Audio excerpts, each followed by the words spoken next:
kasih. Perkenalkan, saya Sri Mulyani Suratmi SPD, calon guru penggerak angkatan 11 Kota Batu. Di sebelah saya sudah ada Bapak Marit Chandra, Eskom SHMH, selaku dari Kepala Sekolah SMK Kesehatan Madani Indonesia Karangploso. Selamat pagi Pak Marit. Selamat pagi Ibu. Senang sekali hari ini ketemu dengan Bapak. Karena Bapak adalah salah satu tokoh inspiratif karena masih muda, masih punya banyak semangat ya Pak ya. Tetapi pengalamannya sudah sangat luar biasa sekali. Izinkan saya untuk sedikit meminta Bapak untuk berbagi pengalaman ya Pak, terkait dari keputusan yang sudah Bapak ambil yang berbasis nilai-nilai kebajikan seperti itu. Ada sedikit yang ingin saya tanyakan Pak Marit. Ya, silakan Ibu.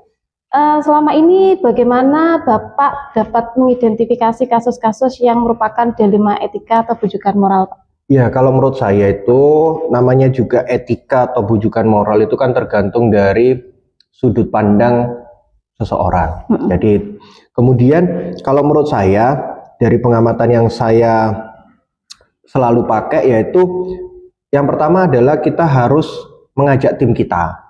Mengajak tim kita untuk saling berkolaborasi, saling berdiskusi untuk mempertimbangkan nilai-nilai sekolah. Nilai-nilai sekolah ini yang harus kita pahamkan dulu.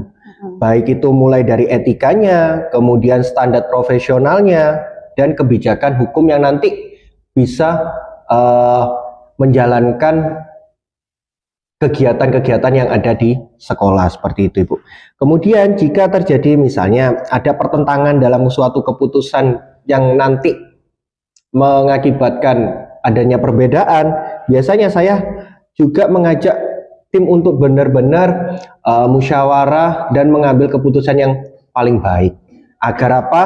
Jangan hanya kita mementingkan pribadi saja, tetapi benar-benar kita mementingkan kelompok kita untuk bagaimana kedepannya agar lebih baik seperti itu Ibu. Luar biasa sekali ini. Kemudian saya ingin juga bertanya kepada Bapak, bagaimana Bapak menjalankan pengambilan keputusan di sekolah Bapak, terutama untuk kasus-kasus di mana ada dua kepentingan yang sama-sama benar nih Pak, atau dua kepentingan itu juga memiliki nilai-nilai kebajikan seperti itu. Ya, sesuai tadi yang saya sampaikan juga, karena saya juga selaku kepala sekolah dan mempunyai tim, baik itu ada wakil kepala sekolah, kemudian wali kelas, ada guru juga. Nah di situ saya mengajak untuk saling berkolaborasi. Selain saling berkolaborasi, kemudian mengajak untuk bermusyawarah agar benar-benar kita itu mendapatkan keputusan yang sangat baik. Keputusan sangat baik ini misalnya ada dua pendapat yang benar-benar itu tidak bisa sama-sama benar menurutnya ya. Tetapi saya juga selaku kepala sekolah harus mengambil keputusan yang benar-benar nanti jangka panjang dan memprioritaskan bagaimana kedepannya seperti itu Ibu. Luar biasa lagi juga ini. Kemudian nih Pak, yang tidak kalah penting tentang langkah-langkah nih atau prosedur yang biasa Bapak lakukan selama ini tuh seperti apa Pak gambarannya?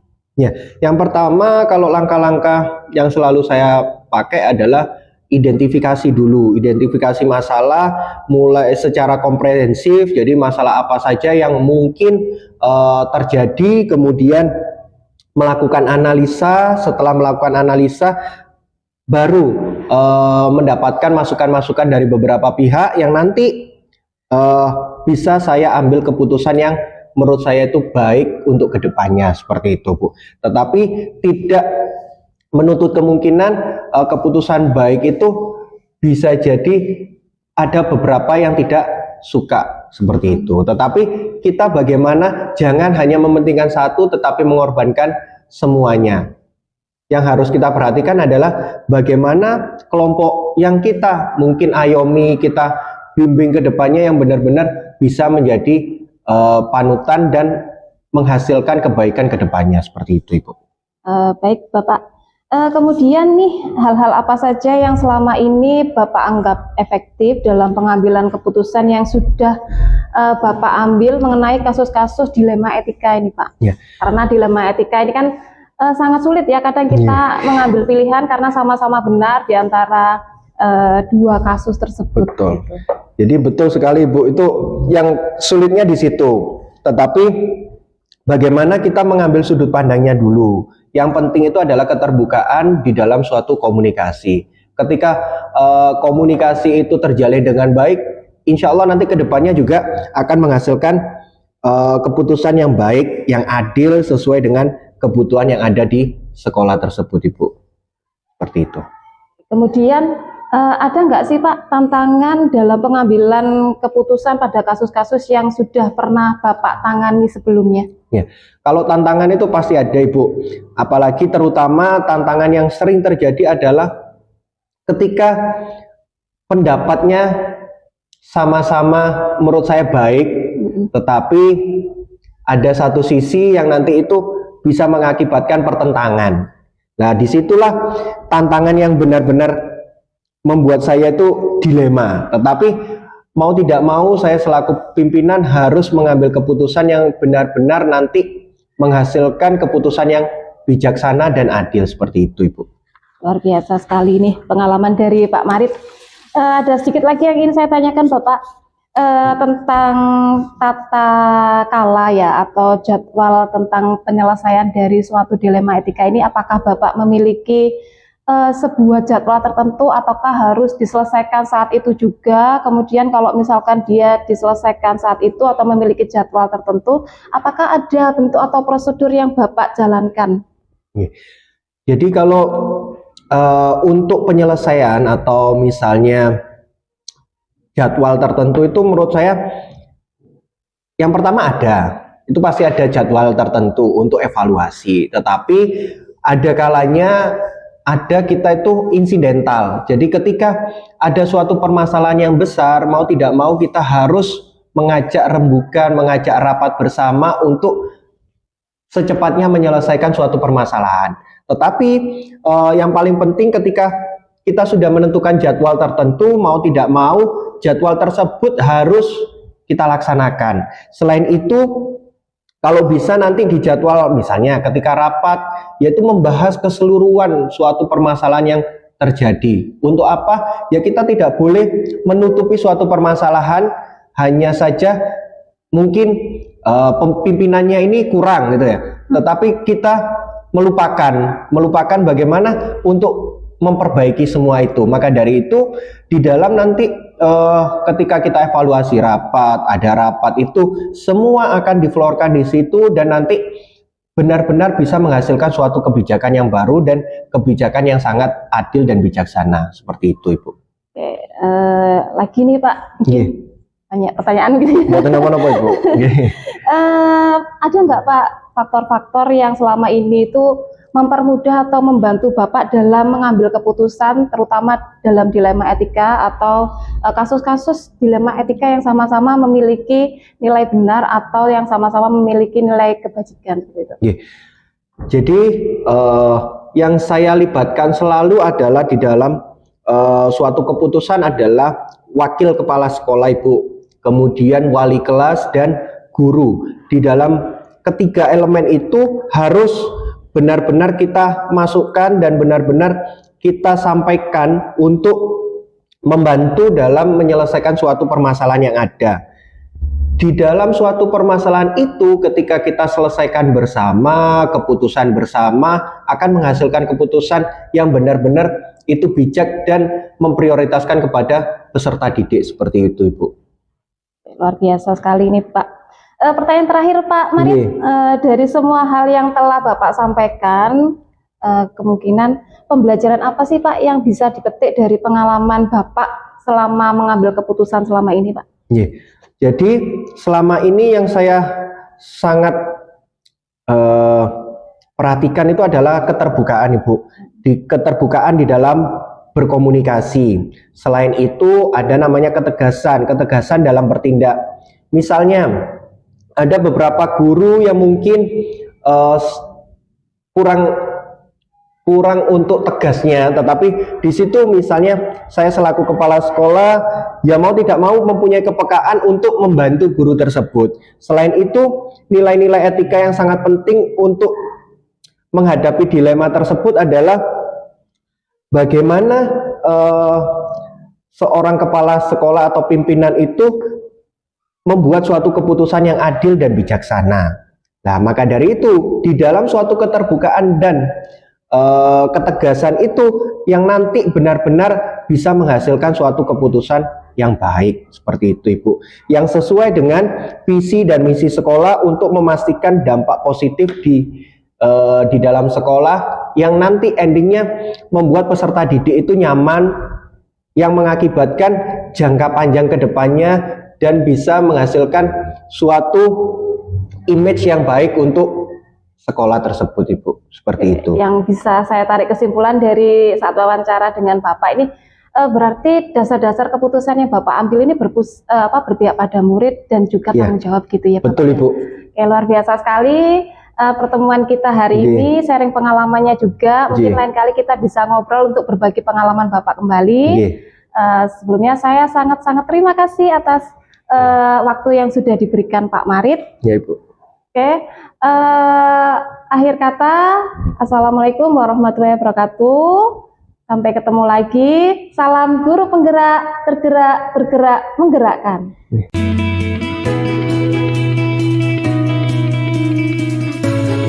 Selamat pagi, perkenalkan saya Sri Mulyani SPD, calon guru penggerak angkatan 11 dari Kota Batu, dan di sebelah saya sudah ada Ibu Risna Amalia Ulfa, SSI MM, selaku Kepala SMA Selamat Pagi Indonesia Kota Batu. Selamat pagi Bu Risna. Selamat pagi Bu Yani. Senang sekali saya ketemu Bu Risna hari ini.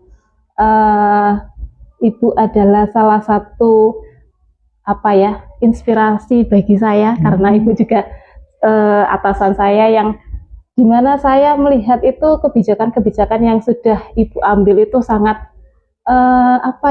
memberikan pengetahuan bagi saya juga. Maka dari itu saya mohon izin kepada Bu Risna untuk sedikit berbagi pengalaman begitu Bu Risna tentang pengambilan keputusan berbasis kebajikan gitu. Ya, silahkan. Mungkin agak sedikit banyak ini Bu Risna pertanyaannya. Yang pertama, selama ini bagaimana Ibu dapat mengidentifikasi kasus-kasus yang merupakan dilema etika atau bujukan moral? Dalam perjalanan menjalankan lembaga pendidikan ya pasti mengalami berbagai dinamika, baik itu dialami dengan lancar, sesuai rencana, ataupun hal-hal yang juga bisa di luar rencana dan seperti itu tadi, bujukan moral. Jadi memilih di antara benar dan benar yang kemudian belum tentu prioritasnya itu secara pertimbangan saat itu lebih benar yang mana gitu ya. Saya pun juga pernah mengalami beberapa hal itu yang memang menuntut sebuah keputusan yang segera.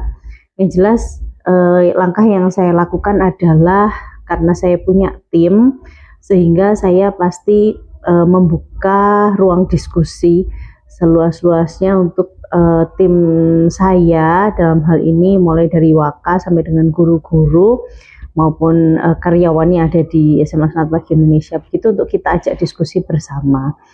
Tentunya pertimbangan lebih dari 5 orang setidaknya itu bisa membuat keputusan yang kita ambil itu bisa ya relevan begitu terhadap kondisi yang ada, dan yang terutama karena dengan melibatkan tim yang ada itu merekalah yang paham betul di lapangan, mereka yang bersentuhan langsung dengan siswa gitu ya, dalam hal ini yang kita didik, dan juga yang sehari-hari bekerja di sekolah, sehingga saya merasa begitu ada masukan dan kita buka ruang diskusi seluas-luasnya, pastinya itu bisa menghasilkan sebuah keputusan yang lebih baik begitu. Pertanyaan berikutnya, selama ini nih Bu Risna, bagaimana Ibu itu menjalankan pengambilan keputusan di sekolah Ibu, terutama untuk kasus-kasus di mana ada dua kepentingan yang sama-sama benar atau memiliki dua nilai kebajikan seperti itu? Yang pertama adalah kita lihat dulu urgenitasnya. Ketika itu adalah sebuah sama-sama hal yang urgent, pasti ada yang lebih urgent untuk diselesaikan, untuk diputuskan. Terus yang kedua, kita nilai dulu kebermanfaatannya, banyak manfaatnya atau kurang manfaatnya antara satu dengan yang lain. Terus yang ketiga adalah yang jelas resiko, mengandung lebih banyak resiko atau tidak begitu dari keputusan yang kita ambil. Pasti semua keputusan mengandung dampak gitu ya, baik positif maupun negatif. Tapi yaitu tadi, selama kita pun juga melaksanakannya dengan penuh tanggung jawab, saya rasa ya untuk memilih dua hal yang sangat sulit itu pasti nanti akan ada jalan keluarnya ketika ada kendala. Luar biasa sekali Bu Risna. Kemudian tentang langkah-langkah ini Bu Risna, apa Ibu memiliki prosedur seperti apa yang biasanya itu Ibu lakukan selama ini? Yang jelas melibatkan tim untuk diskusi itu menjadi prioritas kalau saya, karena saya sendiri adalah bukan bertujuan untuk manpower show gitu ya, one man power gitu, yang mana kita berada di satu lembaga itu bersama-sama. Yang jelas pertimbangan dari semua orang di sekitar saya begitu, itu menjadi hal yang sangat penting. Walaupun juga saya secara pimpinan pun juga melihat lebih atas dari semuanya, maka yang menjadi prioritas adalah bagaimana kebermanfaatan secara umum bagi sekolah gitu. Kemudian hal-hal apa saja nih yang selama ini Ibu anggap efektif dalam pengambilan keputusan, terutama pada kasus-kasus dilema etika, Bu Risna? Ya, yang pertama adalah karena pengalaman itu juga menjadi hal yang penting ya, karena kita tahu bahwa sebetulnya dari berbagai dinamika yang ditemui di dunia pendidikan itu tidak sedikit yang sebetulnya adalah pengulangan-pengulangan gitu. Nah, dari pengulangan yang sudah pernah terjadi gitu ya, itu kita ambil, kita evaluasi kira-kira apa yang tidak boleh terjadi lagi untuk hal yang negatif begitu, untuk yang hal yang punya potensi untuk bisa dikembangkan lebih baik, maka kita pun juga akan pertahankan, bahkan kita lebih kreatif di dalamnya begitu. Sangat menginspirasi sekali Bu Risna. Kemudian ada nggak tata kala atau jadwal untuk penyelesaian kasus-kasus dilema etika ini? Apakah langsung diselesaikan di tempat ataukah Ibu punya jadwal sendiri untuk menyelesaikannya? Kemudian bentuk prosedurnya seperti apa? Ya, rasanya dilema etika ini kan sesuatu yang boleh dibilang pasti cenderung spontan ya, tidak terencana. Kalau sesuatu yang terencana kemungkinan pasti akan tidak menimbulkan dilema etika, itu menurut saya. Nah, karena itu adalah lebih ke spontan atau dalam jangka waktu yang relatif pendek untuk diputuskan, maka sebetulnya tidak ada perencanaan khusus. Cuman memang berdasarkan pengalaman, referensi-referensi yang terbaik baik dari segala literasi ya yang kita punya gitu, terus juga termasuk keterlibatan tim yang ada, tidak ada prosedur khusus. Yang jelas adalah pasti ruang diskusi harus dibuka gitu. Kalau memang tidak cukup waktu karena harus memberikan keputusan yang cepat, tepat, dan benar serta aman, yaitu pasti saya pribadi juga menimbang-nimbang kira-kira itu tadi kebermanfaatannya yang jauh lebih besar, dampak negatifnya yang paling kecil. Lagi nih Bu Risna, ada enggak seseorang atau faktor-faktor yang selama ini itu mempermudah atau membantu Bu Risna dalam mengambil keputusan terutama pada kasus-kasus dilema etika? Iya, pasti perkembangan satu lembaga itu pasti selain faktor faktor pimpinan secara vertikal ke pimpinan yang lebih atas lagi, itu adalah juga faktor vertikal ke bawah, yaitu pimpinan dengan para pelaksana teknis di bawahnya.